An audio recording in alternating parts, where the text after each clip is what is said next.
ನಮ್ಮ ಶಾಸಕರು ಏನಿದ್ದಾರೆ ಸರ್ಕಾರದಿಂದ ಬರ್ತಕ್ಕಂತ ಅನುದಾನಕ್ಕಿಂತ ಅವ್ರ ಸ್ವಂತ ಖರ್ಚು ಮಾಡತಕ್ಕಂಥದ್ದೇ ಹೆಚ್ಚಿಗೆ ಆಗ್ತಾ ಇದೆ. ಇವತ್ತು ನಿಮ್ಮ ಗ್ರಾಮ ನೋಡಿದ್ರೆ ನಮ್ಮೆಲ್ರಿಗೂ ಸಂತೋಷ ಆಗ್ತದೆ. ದೊಡ್ಡವರು ಹೇಳ್ತಾರೆ ವೇದ ಸುಳ್ಳಾದ್ರೂ ಗಾದೆ ಸುಳ್ಳಾಗೋದಿಲ್ಲ ಅಂತ, ಬಲ್ಲವನೇ ಬಲ್ಲ ಬೆಲ್ಲದ ರುಚಿ ಅಂತ. ನಮ್ಮ ಜನಕ್ಕೆ ಒಂದು ಜ್ಞಾಪಕ ಮಾಡ್ತಕ್ಕಂತ ಒಂದು ಉದ್ದೇಶಕ್ಕೋಸ್ಕರ ನಾವೆಲ್ಲ ಮಾತಾಡ್ತೀವಿ. ಇವತ್ತೇನು ಗಂಗಮ್ಮ ಮತ್ತು ಸತ್ಯಮ್ಮ ಯಲ್ಲಮ್ಮ ದೇವಿಗಳ ಒಂದು ದೀಪೋತ್ಸವ ಮತ್ತು ಕರಗೋತ್ಸವನ್ನ ಬಹಳ ವಿಜೃಂಭಣೆಯಿಂದ ಆಚರಣೆ ಮಾಡ್ತಾ ಇದ್ದೀರಿ. ನಿಜವಾಗ್ಲೂ ಇವತ್ತು ರಾಜಕೀಯ ಎಲೆಕ್ಷನ್ ಬಂದಿದ್ದ ದಿವಸ ಮಾತ್ರ ರಾಜಕೀಯ ಇಟ್ಕೋಬೇಕು. ಇವತ್ತು ನಿಮ್ಮ ಗ್ರಾಮ ನೋಡಿದ್ರೆ ನಮ್ಮೆಲ್ರಿಗೂ ಸಂತೋಷ ಆಗ್ತದೆ.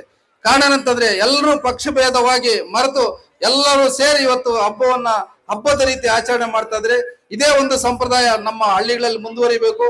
ಈ ಒಂದು ಸಮಾರಂಭದಲ್ಲಿ ನಿಮ್ಮೆಲ್ರಿಗೂ ಶುಭಾಶಯ ತಿಳಿಸೋದಕ್ಕೆ ನಮ್ಮ ರೆಡ್ಡಿ ಅವರು, ನಮ್ಮ ರಘುಪತ್ ರೆಡ್ಡಿ, ನಮ್ಮ ಜಿಲ್ಲಾ ಸಹಕಾರಿ ಯೂನಿಯನ್ ನಿರ್ದೇಶಕರ ಲಕ್ಷ್ಮಣ ಅವರು, ನಮ್ಮ NRS ಸತ್ಯಣ್ಣ, ಗೊಲ್ಲಳ್ಳಿ ಜಗದೀಶು, ನಮ್ಮ ನೋಡಿ ಯಾವುದೇ ಮನುಷ್ಯ ಏನೇ ಕೆಲಸ ಮಾಡಿದ್ರು ಶಾಶ್ವತ ಇರೋದೊಂದಿಗೆ ನಮ್ಮ ಪ್ರೆಸ್ ವೆಂಕಟೇಶ್ ಅವರು ಎಲ್ಲರೂ ನೆನೆಸ್ಕೊಳ್ತಾರೆ. ನಮ್ಮ ದೇವಸ್ಥಾನ ಎಲ್ಲ ಮಾಡ್ಕೊಟ್ಟಿದಾರಂತ ನಮ್ಮ ಕಡಗು ವೆಂಕಟೇಶ್ ಎಲ್ಲ ಗ್ರಾಮಸ್ಥರಿಗೂ ಒಂದ್ಸುತ್ತಾ ಇವತ್ತು ಏನು ಇದುವರೆಗೂ ಎಲ್ಲರೂ ನಮ್ಮ ಶಾಸಕರು, ನಾನು ಹೆಚ್ಚಿಗೆ ಮಾತಾಡೋಕೇನಿಲ್ಲ, ನಮ್ಮ ಶಾಸಕರ ಸಾಧನೆಗಳಲ್ಲಿ ಹೇಳಿದ್ದಾರೆ.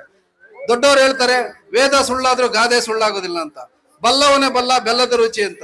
ನಮ್ಮ ಕುಮಾರಣ್ಣ ಅವರು ಏನು ಮುಖ್ಯಮಂತ್ರಿ ಆಗಿದ್ರು, ಟೊಮಾಟೊ ಬೆಲೆ ಬಿದ್ದೋದ ತಕ್ಷಣನೇ ₹2 ಬೆಂಬಲ ಬೆಲೆ ಕೊಟ್ಟು ಎಲ್ಲ ರೈತರನ್ನ ಉಳಿಸಿದ್ರು.